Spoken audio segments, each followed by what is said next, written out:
Halo semuanya, selamat datang di Raka Pradita Channel. Senang banget bisa ketemu kalian lagi di sesi pembahasan kali ini.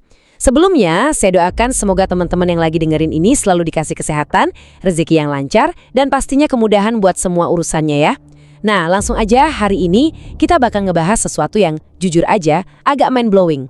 Sebuah kisah nyata yang bakal bikin kita mikir ulang soal apa sih arti sebenarnya dari kata strategi. Di channel ini tuh kita sering banget nyari insight atau pelajaran berharga dari sumber-sumber yang ya nggak terduga gitu. Dan untuk materi kali ini pelajarannya datang dari sebuah observasi perilaku yang super unik. Ingat ya, ini bukan cerita soal jenderal perang, tokoh sejarah, atau CEO dengan visi bisnis miliaran dolar. Bukan. Pelajaran soal strategi ini justru datang dari salah satu penghuni kebun binatang. Oke, coba kita masuk ke lebih dalam. Teman-teman pernah dengar nggak cerita tentang Santino?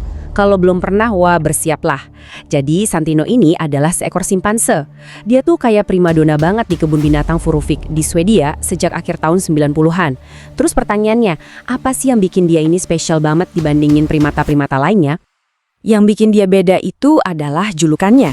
Para peneliti dan zookeeper di sana sampai ngasih dia gelar pembuat onar strategis atau strategic troublemaker. Nah, highlight kata strategis di situ ya. Dia ini nggak cuma sekedar ngamuk, teriak-teriak, atau lempar-lempar barang tanpa arah kayak hewan pada umumnya. Nggak sama sekali.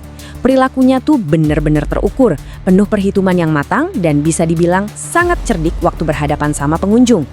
Kuncinya ada di rutinitas paginya si Santino ini. Coba kalian bayangin deh. Pagi-pagi buta, jauh sebelum kebun binatang buka, dan belum ada satupun pengunjung yang datang, dia udah sibuk kerja. Pertama, dia ngumpulin batu-batu dari parit di sekitar kandangnya. Terus yang kedua, dan ini asli bikin melongo, dia tuh sengaja mecahin beton kandangnya cuma buat bikin proyektil atau batu pipih. Ketiga, amunisi ini ditumpuk rapi sama dia. Dan puncaknya yang keempat, begitu jam berkunjung tiba dan orang-orang pada kumpul, dia mulai unjuk gigi. Dia lemparin kerumunan itu dari jarak aman. Gila kan? Dia nyiapin semua senjatanya dalam diam, jauh sebelum targetnya datang. Tapi tunggu, ceritanya nggak berhenti di situ. Dari hasil studi lanjutan, ternyata taktik Santino ini makin lama makin berevolusi, jadi jauh lebih licik. Dia mulai ngumpetin batu-batu itu di balik tumpukan jerami. Terus amunisinya ditutupin pakai balok kayu. Dan itu semua dilakuin pas nggak ada satupun manusia yang lihat. Ini mah secara nggak langsung dia lagi bikin skenario penyergapan, bener kan? Dia ngumpetin senjatanya supaya bisa langsung ngasih serangan kejutan dadakan pas pengunjung-pengunjung malang itu ngelewatin kandangnya. Nah, rentetan kejadian inilah yang akhirnya ngebuka sebuah terobosan ilmiah yang luar biasa. Para ilmuwan pakai istilah foresight untuk ngejelasin fenomena ini. Sederhananya, ini adalah kemampuan otak buat ngerencanain sesuatu yang jauh di masa depan. Jadi bukan sekedar reaktif atau merespons apa yang lagi kejadian saat itu juga. Tindakan Santino ini jadi bukti telak. Bukti yang benar-benar nyata kalau simpanse itu ternyata punya kapasitas otak buat merencanakan masa depan mereka. Biar lebih jelas, kita coba bandingin dua konsep ini ya.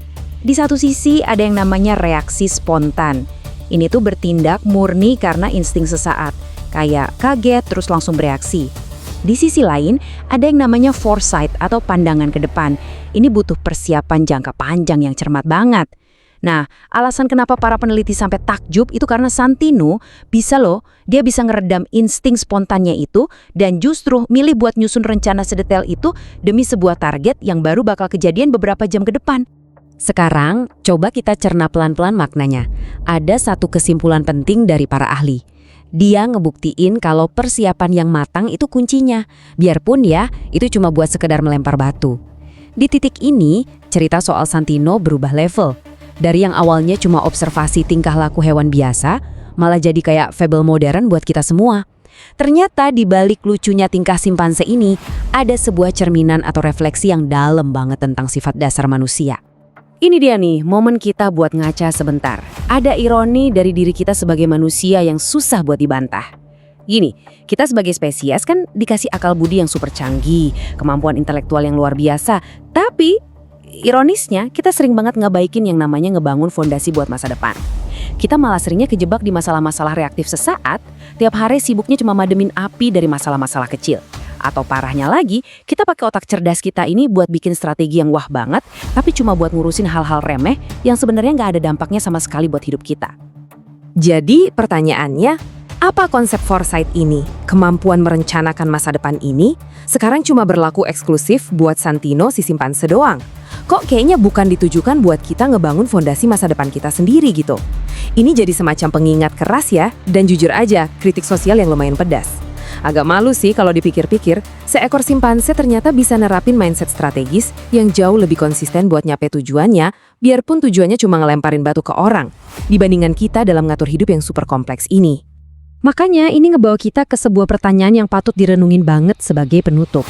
Gimana menurut kalian? Bisa nggak sih kita sebenarnya belajar banyak dari Santino ini?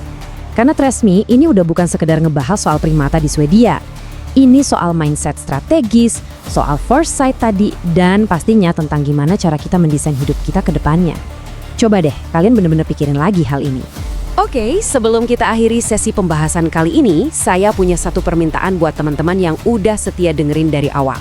Kalau kalian ngerasa dapat insight baru dari kisahnya Santino hari ini, pastikan kalian terus dukung Raka Pradita Channel ya. Langsung aja tekan tombol subscribe, kasih like-nya juga, dan ini yang paling penting, saya pengen banget baca pendapat kalian soal Santino di kolom komentar di bawah. Jangan lupa juga buat klik link di deskripsi untuk eksplorasi materi-materi seru lainnya. Makasih banyak udah gabung dan belajar bareng saya hari ini. Jaga kesehatan, tetap fokus ngerancang masa depan, dan sampai ketemu lagi di pembahasan kita selanjutnya.